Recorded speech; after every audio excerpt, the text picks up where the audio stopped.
থেকে দুইটা ফয়সালা জানায় দেন। একটা ফয়সালা হলো একমাত্র গোলামি করতে হবে কার? আল্লাহ ছাড়া আর কারো গোলামি করা যাবে না।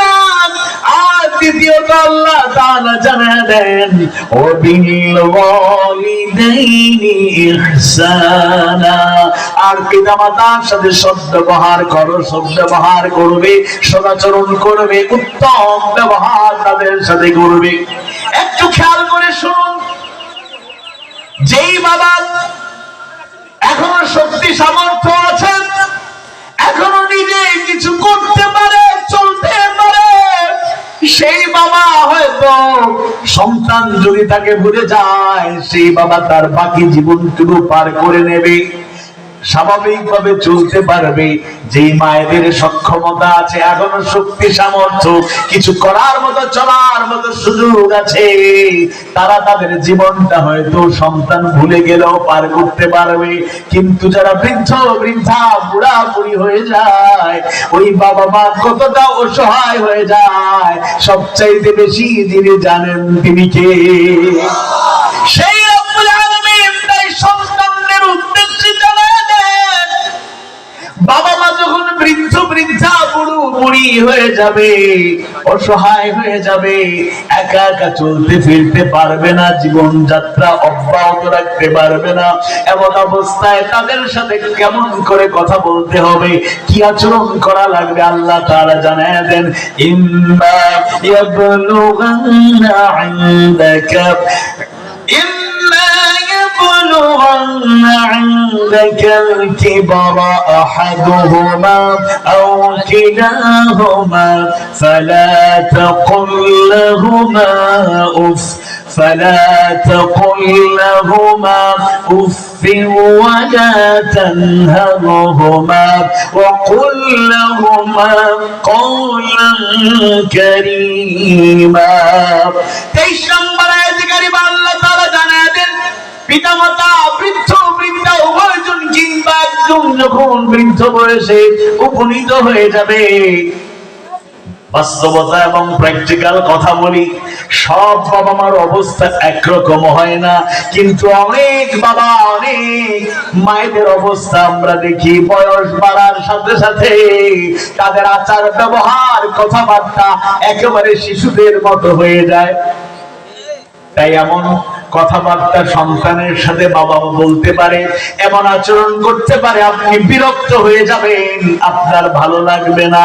এরপর আল্লাহ তাআলা জানায় দেন, যদি তারা বিরক্তিকর আচরণ করেন, বিরক্তিকর কথা বলেন, ফালা তাকুল লাহুমা উফ, সুতরাং তোমরা তাদের সাথে উফ শব্দটিও ব্যবহার করবে না। সন্তানদেরকে আল্লাহ তাআলা জানায় দিলেন, বাবা মায়ের সাথে উফ শব্দটি উচ্চারণ করা যাবে না, মানে বিরক্তির উদ্রেক হতে পারে, এরপর বিরক্ত হওয়া যাবে না। ওয়ালা তানহারহুমা, তাদের সাথে কথা বলতে গিয়ে ধমক দিয়ে কথা বলা যাবে? কথা বলা যাবে না। কিন্তু এমন অনেক সন্তান তো আছে, মাকে ধমক দেয়, মা তুমি কতদূর পড়ালেখা করছো, প্রাইমারি পাস করতে পারো নাই, দস্তখত ঠিক মতো করতে পারো নাই, তুমি এত কথা বলে কেন, চুপ থাকো, তোমার বৌমার কথা শোনো, দেখো সে মাস্টার ডিগ্রি ঢাকা ইউনিভার্সিটি থেকে পিএইচডি করছে, বুঝো না? আছে না নাই? কপাল পোড়া আছে না নাই? স্ত্রীকে অবজ্ঞা করার কথা বলছি না, মায়ের জায়গায় মা, বাবার জায়গায় বাবা, স্ত্রীর জায়গায় স্ত্রী, সন্তানের জায়গায় সন্তান, যার যার অধিকার 100% আমরা প্রতিষ্ঠার চেষ্টা করব, কিন্তু একজনকে মূল্যায়ন করতে গিয়ে আরেকজনকে ছোট করা যাবে। এরপরে আল্লাহ বলছেন কিভাবে কথা বলতে হবে, কওলান কারীমা, সম্মান দিয়ে কথা বলো। 24 নম্বর আয়াতে কারিমা আবার দুইটা নির্দেশনা, শেষে আছে দোয়া, এর আগে আল্লাহ তাআলা বলছেন ওয়াখফিদ লাহুমা জানাহাল যুল্লি মিনার রাহমাহ। একটু প্র্যাকটিক্যাল কথায় আসি, গ্রামে গঞ্জে দেখবেন মুরগি, ছোট ছোট বাচ্চা যখন একেবারেই জন্ম হয়, এখনো ভালো করে হাঁটতে শিখে নাই, দৌড়াতে শিখে নাই, চলতে শিখে নাই, মুরগিটার ডানা মেলে ধরে বাচ্চারা সেই ডানায় আশ্রয় নেয়, সেই জায়গায় তারা সময় অতিবাহিত করে। চিল কিংবা কোনো প্রাণী যদি বাচ্চাদেরকে হামলা করে, দেখবেন মা প্রথমে ডানা মেলবে, বাচ্চারা ডানার ভেতরে ঢুকে যায়। এরপরে ওই মুরগি তার চাইতে কত ক্ষমতাবান, যত ক্ষমতাবান হোক না কেন, তার বাচ্চাদেরকে হেফাজত করার জন্য, রক্ষা করার জন্য চিল কিংবা অন্য প্রাণীর দিকে তেড়ে যায়, এগিয়ে যায়। সুবহানাল্লাহ। আমরাও যখন ছোট ছিলাম হাঁটতে শিখেছি, দৌড়াতে শিখেছি, বাবা মা চোখে চোখে রাখতো, কোন কাজে লাগলে কাউকে দায়িত্ব দিত, দেখে রাখবা নতুন হাঁটা শিখেছে, দৌড়ানো শিখেছে, রাস্তায় চলে যায় কিনা, গাড়ির নিচে পড়ে যায় কিনা, পুকুরে ডুবায় পড়ে যায় কিনা। কারণ অনেক সন্তান পুকুরে ডুবে পৃথিবী থেকে বিদায় নেয়, রাস্তায় চলে যায়, গাড়ি ধাক্কা লেগে পৃথিবী ছেড়ে চলে যায়। বাবা মা যতদিন বেঁচে থাকে সেই ছোট্ট বাচ্চাগুলোকে ডানা যেভাবে মেলে ধরে সেই মুরগি তার বাচ্চাদেরকে আগলে রাখার চেষ্টা করে, বাবা মা সারাটা জীবন সন্তানদেরকে আগলে রাখার চেষ্টা করে। সেই বাবা মা বুড়ো হয়ে গেল, বুড়ি হয়ে গেল, নিজের ওষুধটা নিজে চিনে না, একা একা চলতে পারে না, হাঁটতে পারে না, একা একা জীবন যাপন স্বাভাবিক ভাবে করতে পারে না। যখন অসহায় হয়ে যায়, আল্লাহ তাআলা সন্তানদেরকে বললেন রহমতের ডানা মেলে ধরো, বাবা মাকে আগলে রাখো। সুবহানাল্লাহ। ওয়াকুল রাব্বিরহামহুমা কামা রাব্বায়ানি সগীরা। আল্লাহ তাআলা দোয়া শিক্ষা দিলেন, পড়ুন বলুন রাব্বিরহামহুমা কামা রাব্বায়ানি সগীরা। সবাই পড়ি আমিন। তবে একটা ভুল ধারণার অপনোদন হওয়া দরকার। অনেকে মনে করেন বাবা মা ইন্তেকাল করার পরে তাদের জন্য এই দোয়াটা করব, অথচ অধিকাংশ মুফাসসিররা বলেছেন জীবিত বাবা মায়ের জন্য এই দোয়াটা বেশি কার্যকর। বিশেষ করে তাদের বয়স যখন বেড়ে যাবে তখন তাদের জন্য বেশি বেশি করে দোয়া করতে হবে। এই দোয়াটাই তাদের জন্য প্রধান দোয়া, রব্বিরহামহুমা কামা রাব্বায়ানি সগীরা। কোরআন হলো এরকম ওয়াজ যেগুলো আমাদের হৃদয়কে বিগলিত করে, এই যেগুলো আমাদেরকে ঈমান আমলকে সমৃদ্ধ করার হাতছানি দেয়, মানুষের অধিকার প্রতিষ্ঠার তাগিদ দেয়। এই হলো কোরআনের এক নাম্বার বৈশিষ্ট্য। কোরআন হলো মাউইজাতুল ওয়াজ। এবার আসুন মূল পয়েন্ট যেটা আমাদের জানা দরকার, এবং এই দুর্বলতাগুলো আমাদের মধ্যে আছে, কম বেশি আছে। এই দুর্বলতা কাটিয়ে উঠতে না পারলে দুনিয়াতেও বরবাদ হবে সবকিছু, আখিরাতেও আমরা ঠকবো। আল্লাহ তুমি কবুল করে হেফাজত কর। আপনার আওয়াজ বাড়িয়ে বলুন আমিন। আপনাদের কষ্ট হচ্ছে? ভাষা বোঝা যায় না? তোরা সিলিপি হইলি তা মাঝে মাঝে কিতা কিতা হই না আপনি। আমিও তো নোয়াখালীর ভাষা খুব এনজয় করি। কি করি? মজা লাগে। প্রথম যখন আসলাম, প্রথমে আসার পরে আমাকে হুজুর ভালো আছেন কেন? আমি তাকাই, কই কি ভালো আছেন কেন? আমি ভালো থাকবো না? ভালো আছেন কেন হুজুর? ভালো আছেন কেন? আমাকে ভালো কেন আমি থাকবো, মানে আমি কি ভালো থাকবো না? খোদা লাগছে, খাওয়া দাওয়া করবো। হুজুর ভাত খাবেন কেন? আমি বললাম আমারে দাওয়াত দিলেন কেন? ওয়াজ করবো, আবার হুজুর ওয়াজ করবেন কেন? আমি সিলেট থেকে আসলাম কেন? তো যাই হোক, এটা ভাষার মাধুর্য, বলেন আলহামদুলিল্লাহ। আর একেবারে উঠিয়া টেকনাফ কক্সবাজারে গেলে ওই জায়গায় তো আমার মাহফিল আবার বেশি, ওই জায়গাতে গেলে মনে হয় বাংলাদেশে নাই, মিয়ানমারে ঢুকে পড়ছি। হুজুর কেন আছেন? কম আছি আলহামদুলিল্লাহ। হুজুর হটে কোথায়? গম আছি মানে কি? আপনারা তো বুঝেন কাছাকাছি ভালো আছে। কোথায় গম আর কোথায় ভালো? বাংলাদেশের অধিকাংশ জায়গায় গম চাষ করে মানুষ রুটি আর কত কিছু বানানোর চেষ্টা করে, আর ওরা গম মানে ভালো। সুবহানাল্লাহ, কি ভাষার বৈচিত্র্য! সিলেটের ভাষাও কঠিন, চট্টগ্রামের ভাষা 1 নম্বর কঠিন ভাষা, 2 নম্বর হলো সিলেটের কঠিন ভাষা। এরপরে বাকি যে ভাষাগুলো আছে, অনেক ভাষা কঠিন আছে, আবার অনেকটা বোঝা যায়। নোয়াখালীর ভাষা এখন মানুষের কাছে এটা একটা জাতীয় ভাষার মতো স্বীকৃতি পেয়েছে। মোটামুটি মানুষ এটাকে খুব মজার ভাষা হিসেবে গ্রহণ করে। চাপাই নবাবগঞ্জের দিকে গেলে কি করছো গো? ওয়াজ শুনছো গো? ভাত খেয়েছে গো? এরা কি ডেকে ডেকে মায়া বাড়ানোর চেষ্টা করে। মায়া গো, ভাত খেয়েছো গো? ওয়াজ শুনছো গো? কেমন লাগছে গো? কেমন লাগছে? ওয়াজটা তো আমার ওয়াজ না, ওয়াজটা মূলত আজকে যে আলোচনা করছি আল্লাহর ওয়াজ, মানে আল্লাহর আয়াতগুলো, এগুলো যদি ভালো করে আমরা আঁকড়ে ধরতে পারি দুনিয়া সফল হয়ে যাবে, কোন সন্দেহ নাই। وَإِذَا تُلِيَتْ عَلَيْهِمْ آيَاتُهُ زَادَتْهُمْ إِيمَانًا। মুমিন যদি হই তাহলে তেলাওয়াত শুনলে, তেলাওয়াত করলে ঈমান বাড়ে না কমে? বাড়ে না কমে? এবার যে পয়েন্টগুলো আলোচনা করবো, আপনার আমার উপর দিয়ে কিছু স্রোত, কিছু ঢেউ, কিছু আঘাত, কিছু কষ্ট বয়ে যেতে পারে। শুধু অমুক তুমুকের সমালোচনা করলে ভালো লাগে, নিজের সমালোচনা করবেন। এটার নাম হলো আত্মসমালোচনা। এমন কোন দিন যেন না যায় একবার হলে আপনি নিজের সমালোচনা করেন নাই। আরেকজনের সামনে দরকার নাই সব দুর্বলতা প্রকাশ করা, সব কথা যাকে অকপটে বলা যায় তিনি কে?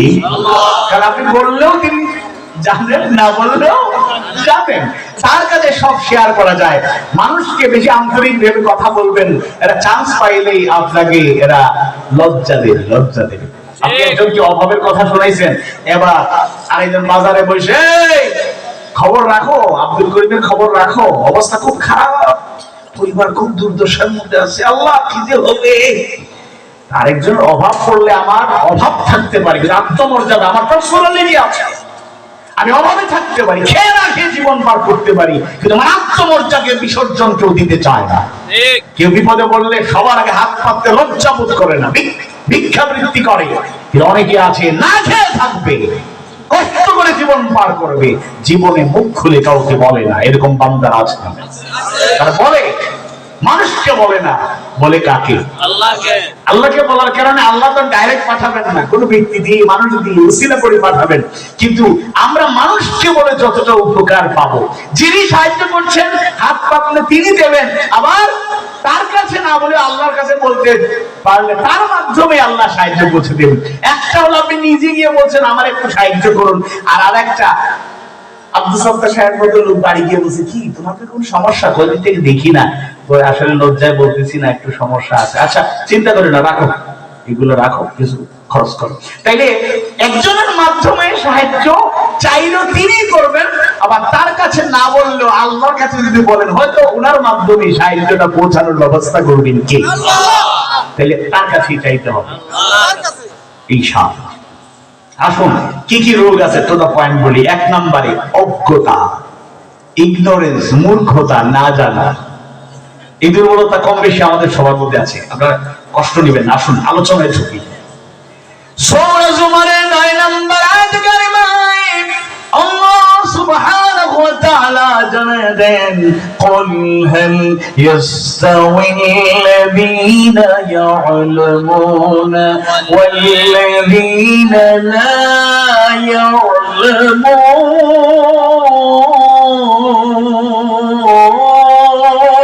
আল্লাহু আকবার। বলুন হাল ইয়াস্তাউিল্লাযীনা ইয়া'লামুনা ওয়াল্লাযীনা লা ইয়া'লামুন, যারা জানে আর যারা জানে না তারা কি সমান হতে পারে? না। রাসূল জানিয়ে দিয়েছেন এবং প্র্যাকটিক্যালি শিখিয়ে গিয়েছেন, তলাবুল ইলম ফরিদাতুন আলা কুল্লি মুসলিম, প্রত্যেক মুসলমানের জন্য জ্ঞান অন্বেষণ করা ফরজ। তবে কি জ্ঞান আমাদেরকে অর্জন করতে হবে? একদম বাদ্যম ঘোরাদম সাজে বাচ্চাদের শেখানো হয়, থইঙ্কল থইঙ্কল লিটল স্টার শেখানো হয়, আম পাতা জোড়া জোড়া মারবো যাবো চড়বো করে, অরে বাবু সরে দাঁড়া, আসছে আমার পাগলা খোলা, পাগলা দুরা খেপেছে, চাবুক ছুরি মেরেছে, আছে না নাই? নতুন নতুন পায়রা গুলি জুটন বেঁধেছে, এরপরে ছুরি কলম ছুরি মেরেছে, ইত্যাদি ইত্যাদি ইত্যাদি। এগুলো কি মেসেজ জাতিকে আমরা দিচ্ছি? কয় অতে অজগর, ভয় দেখায় বাচ্চাদেরকে, শুরুতেই ভয়। আতে আমটি আমি খাবো পেরে, ওতে সরে ওতে কি হয়? ওতে অজগরটি আসছে তেরে, আতে আমটি আমি খাবো পেরে। কার গাছের আম খাওয়া? নিজের গাছেরটা নাকি অন্যের গাছেরটা? আছে না নাই? বাচ্চারা চান্স পাইলে বিভিন্ন গাছে ঢেল মারে, আম খায়, এটা করা যাবে না। করা যাবে যদি ওতে বলা হতো অজু, হ্যাঁ ওতে অজু, আতে আজান, এরকম করে যদি শিক্ষা দেওয়া হতো। আপনার মুরব্বী যারা অনেকে আপনারা কবিতা পেয়েছেন, একজন অমুসলিমের লেখা কবিতা, কিন্তু কত সুন্দর। সকালে উঠে আমি মনে মনে বলি, সারাদিন আমি যেন ভালো হয়ে চলি, আদেশ করেন যাহা মোর গুরুজনে, আমি যেন সেই কাজ করি ভালো মনে। আর এখন বাচ্চাদেরকে আমাদের মিলন ভাই ওস্তাদরা যদি একটু ব্যাট নেন, অথবা শিক্ষক কোন স্যার যদি প্রাইমারি স্কুলে মনে করেন ব্যাট নেন অথবা হাই স্কুলে, এবার ছাত্ররা বলে, ছোট বাচ্চা 5-6 পড়ে, বলে স্যার বা হুজুর বা জনাব আমরা মারবেন। আচ্ছা মারতে পারেন, তবে থানার নতুন ওসি সাহেবের সাথে আব্বার কিন্তু ভালো একটা আন্ডারস্ট্যান্ডিং আছে। থানার ভয় দেখায়, মামলার ভয় দেখায়, আছে না নাই? যেদিন থেকে এরকম আইনানুগ ব্যবস্থা নেওয়া হচ্ছে, ব্যাপকভাবে ছড়িয়ে দেওয়া হচ্ছে, দেখবেন, খেয়াল করে দেখবেন, সেদিন থেকেই বেয়াদব শিক্ষার্থীদের মধ্যে বেয়াদব বাড়তে শুরু করেছে। শাস্তির নামে জুলুম, এটা আমি কখনোই সাপোর্ট করি না, ইসলাম এটা সমর্থন করে না। শাস্তির নামে জুলুম করা এটা নিষেধ, এটা করা যাবে না। কিন্তু একেবারে যদি শাস্তি উঠিয়ে নেওয়া যায় তাইলে সবাই পড়বে না। কিছু কিছু বাচ্চারা প্রতিষ্ঠানের কড়াকড়ি না থাকলেও বাসা বাড়ির কড়াকড়ির কারণে, আব্বা আম্মার কড়াকড়ির কারণে, অভিভাবকের কড়াকড়ির কারণে সে কিন্তু তার পড়াশোনা কন্টিনিউ করতে পারবে। আর ছোট মানুষ টিনেজ 13 থেকে 19 যেই চাঞ্চল্যকর বা একটা চঞ্চল্যপনা তাদের মধ্যে থাকে, একেবারে উত্তেজনা, ইমোশন আলাদা থাকে। এই সন্তানদেরকে যদি ঠিকঠাক মতো গাইডলাইন দেওয়া না যায়, কিছু কিছু ক্ষেত্রে কড়াকড়ি যদি না করা যায়, তাহলে সে কখনোই আদর্শ মানুষ হতে পারবে। রাসূলের নির্দেশগুলো শুধু সুন্নত আমল না, এটা একটা সায়েন্টিফিক থিওরি, বাস্তব এবং লজিক্যাল ম্যাটার। যেমন আল্লাহ রাসূল যে 7 বছর বয়সে গেলে বাচ্চাদেরকে নামাজে কি করো, উৎসাহ দাও, তাগিদ দাও। 10 বছর হলে নামাজ ছেড়ে দিলে প্রয়োজনে শাস্তি দাও। সুবহানাল্লাহ। শাস্তি মানে মাইরা শেষ করে দেবেন না।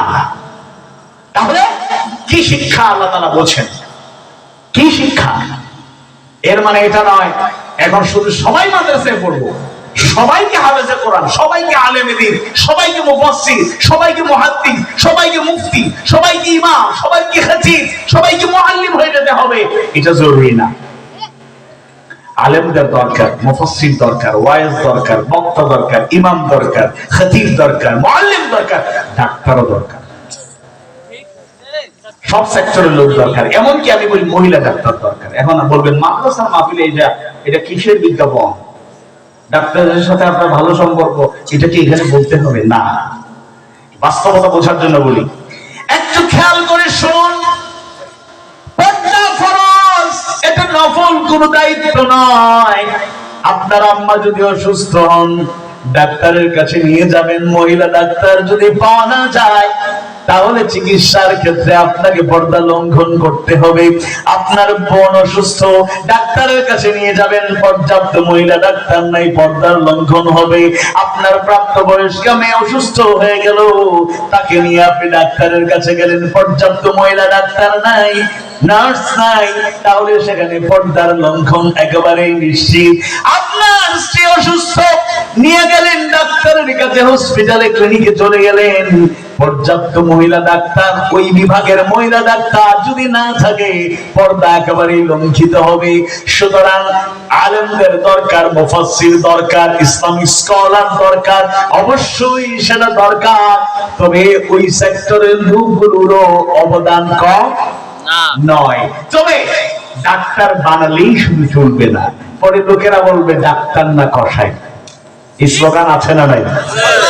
কারণ তার মধ্যে মনুষ্যত্ববোধ যদি না থাকে, আখলাক হাসানা, ইমানি চেতনা, দ্বীনি চেতনা, আমানতদারিতা, মানুষকে জুলুম করার প্রবণতা যদি দমন করতে না পারে, আদর্শিকতা না থাকে, সেই ডাক্তার জাতির উপকারের চাইতে অপকার করবে বেশি।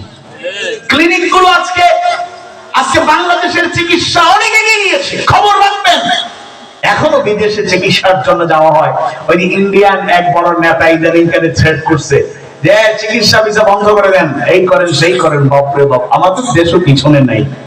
বিদেশের চিকিৎসা বাংলাদেশে আছে না নাই? আপনার হ্যাঁ, যারা ইচ্ছে করে নানা টেস্ট বিভিন্ন অকারণে বিল বাড়িয়ে দেয়, এটা অনৈতিক কাজ।